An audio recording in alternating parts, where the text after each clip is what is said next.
Hi, I'm PGA professional Chris Tremblay. I'd like to thank you for watching my tape today.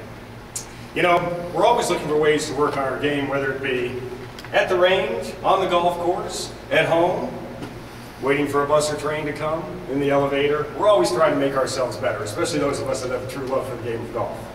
Today I'm going to show you a few things you can do with some very inexpensive teaching or training aids to help make your game better, okay?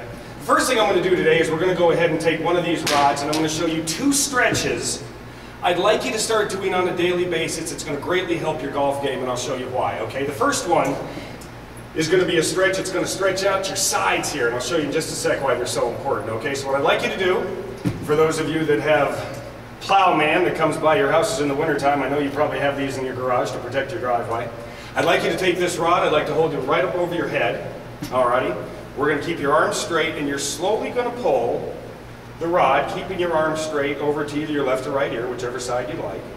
And then you're going to slowly kick your hip out while exhaling, getting a really good stretch here in your side. And this is why this is so important.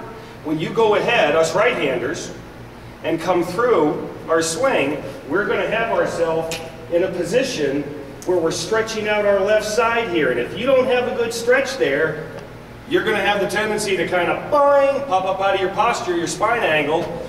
Definitely can cause a mishit shot, okay?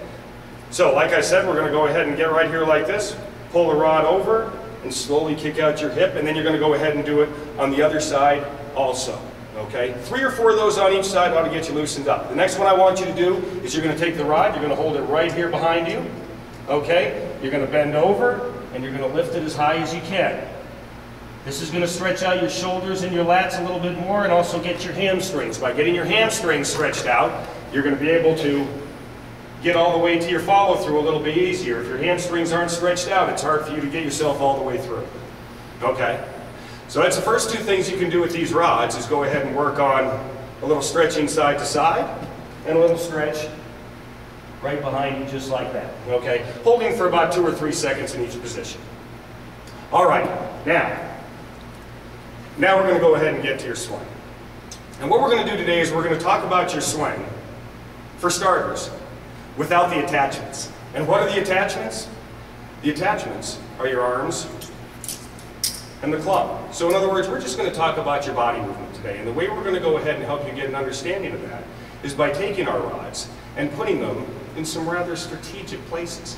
The first place I'm going to put a rod is to go ahead and I'm going to take this rod and put it right through my front bell loops here, right here. So it's indicative of what's going to be happening with my hips, okay? The second rod I'm going to take, I'm going to put right here on my shoulders, okay? So if you watch me get into my setup position, how should I feel it set up? You always want to feel as though if you needed to do a little jump, you can do a little jump, okay? We want the back here nice and flat. I don't want to bend here because that's going to go ahead and limit the amount you can turn your hips. I want you to just kind of be nice and relaxed in a nice little soft jumping position. Okay, now, let's go ahead and watch what happens with our body when we go ahead and move correctly, okay? We get a little turn here. The shoulder rods have turned a little longer than the hip rods. And then we slowly come all the way through, and depending on your flexibility, the shoulder rod hopefully should be able to get by the hip rod again. So if I do it a little quicker speed, you're going to see me go ahead and come all the way around just like that.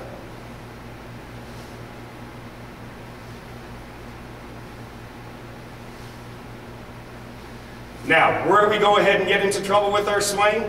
Especially people that try to hit it very hard. Instead of having this nice little turn like this, you get this. The old pelvis push. And for those of you that hit the ball a little harder, you know what happens then. You either hit the big block to the right, or you hit the snappy doodle, don't you? You turn the hands over real quick. Okay? So, once again, let's make sure we have a real clear understanding of what our body is supposed to be doing when we swing before we add the attachments, okay? Here we are right here, nice and set. I'm back, and I'm through. I'm back, and I'm through. back, and I'm through. And you see how we're getting some nice symmetry there. Okay? Now, let's go ahead, with the help of my friend, Big Ben. Big Ben's going to go ahead now and show you, using the hip rod correctly. We swing back, and we swing through. We swing back, and we swing through. And as you can see, we're getting this nice hip motion right here, as opposed to the swing back and that motion right there. And I can promise you, you've probably got a handful of friends you're thinking of right now saying, hey, they've got that move. Because it's a very popular move. Going ahead and staying in your spine angle and getting this rod to move the way we want it to, it's not as easy as you think it is, as it can be. So therefore, this is something, like I said, you can work on at home that'll go ahead and make your body motion better, because if your body motion's better, once we throw the attachments, the arms and the club back into the equation, it's going to be a lot easier to make the move we want, hopefully a good move. For those of you that tend to get stuck, in other words, you hear the term, oh, the club's behind you. I can promise you that if you go ahead and hit balls with this hip rod on and never have it so you're in this position where the rod gets in front of you, you'll definitely make it so that stuck position is something that doesn't show up so often. So remember, if you want to go ahead and work on your game at home, you can do it by simply going ahead and using these rods right here to either stretch yourself out or to work on your inner swing. For now, I'm PGA professional Chris Tremblay. Enjoy your golf.